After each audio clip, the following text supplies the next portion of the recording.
Assalamualaikum warahmatullahi wabarakatuh. Ya, kita bahas hal yang lain ya. Untuk transfer fungsi kita keep dulu. Ini kita bahas yang sedang banyak orang-orang tanyakan, apa sebetulnya penalaran matematika untuk ujian masuk perguruan tinggi dan pegawai negeri ya. Sebetulnya penalaran matematika itu adalah metode yang sudah banyak ya dipakai di luar negeri ya. Di sini akan diterapkan di Indonesia. Ini saya kasih contoh dari yang level paling rendah ya. Kira-kira kayak begini ya. Ada soal ya. Bila W sama dengan sekian ya, Y sama dengan sekian ya, X dan Z itu angkanya sama, cuman X, Y, Z itu yang satu kuadrat, satu akar, satu tidak ada apa-apa. Sedangkan W itu di akar, ya mirip X tapi dia nolnya lebih banyak ya. Dengan bahasa sederhana aja, bagaimana kita ngerjakan dalam waktu singkat. Kita jangan terjebak ya. Pertama kali kita lihat, oh berarti di sini yang paling besar adalah Y, kan diurutin dari yang terkecil ya kan. Ya kita terus nanti pilih yang ini ya, yang kuadrat, kemudian kemudian yang tidak ada akar, terus kemudian akar ya. Itu salah ya. Kenapa? Hati-hati untuk bilangan di bawah 1 ya. Ya, bilangan di bawah 1. Nah, step pertama untuk mengerjakan bilangan yang kayak begini ya, cari angka yang sama ya. Angka yang dalam kurung di sini. Jadi saya mulai dari X. Bismillahirrahmanirrahim. X akar 0,666. Kemudian Y 0,666, yang angkanya sama ya, kita cari angkanya sama. Kemudian Z. Jadi kalau membandingin kita cari angka yang sama. Ini nggak ada angkatnya ya. Kita jangan terjebak, bukan berarti ini yang paling kecil, belum tentu ya. Untuk itu cara mengujinya yaitu kita buat angka yang sederhana. Kita semua sudah tahu ya bahwa akar 0,66 atau 0,7 itu adalah akar 2/3 ya kan. Ini adalah 2/3 kuadrat, ini adalah 2/3. Untuk yang di bawah 1, yang kurang dari 1 itu sulit dibandingin ya. Maka itu kita buat 1, jadi kita balik.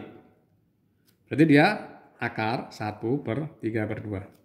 Ini kuadrat kan ya, berarti dia 1/3/2 juga, tapi kuadrat. Ini Z nggak ada apa-apa, dia 3/2. Akar 1 sama dengan 1, pangkat 1 sama dengan 1 ya. Maka di sini langsung aja ya, 3/2 itu sama dengan 1,5, berarti dia 1,5. Y-nya itu dia 1/1,5 doang di sini, tapi dikuadratin karena 1 kuadrat sama dengan 1 ya.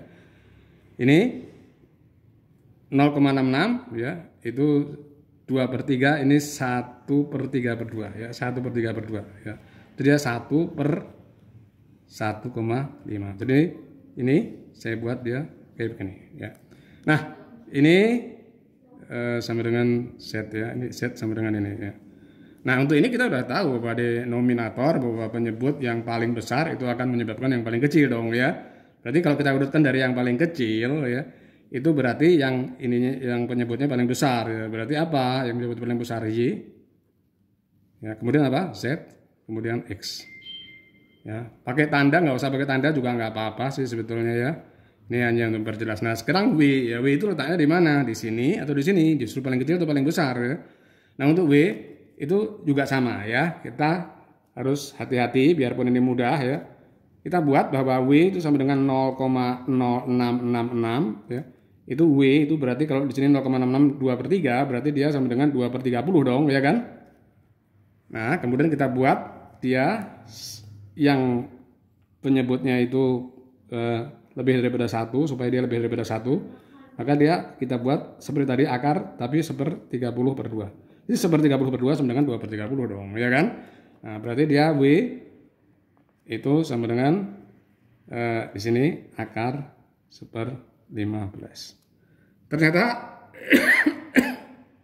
ini sama ya, 1/akar 15. Ternyata di sini ya, yang paling besar denominatornya atau penyebutnya itu adalah W ya. Berarti W itu adalah yang paling kecil. Jawabannya adalah ya C. Ini adalah suatu contoh penalaran matematika yang paling sederhana ya. Tapi hati-hati ya, kita jangan terjebak.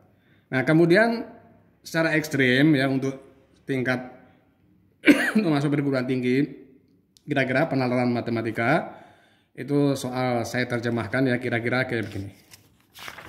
Nih ya.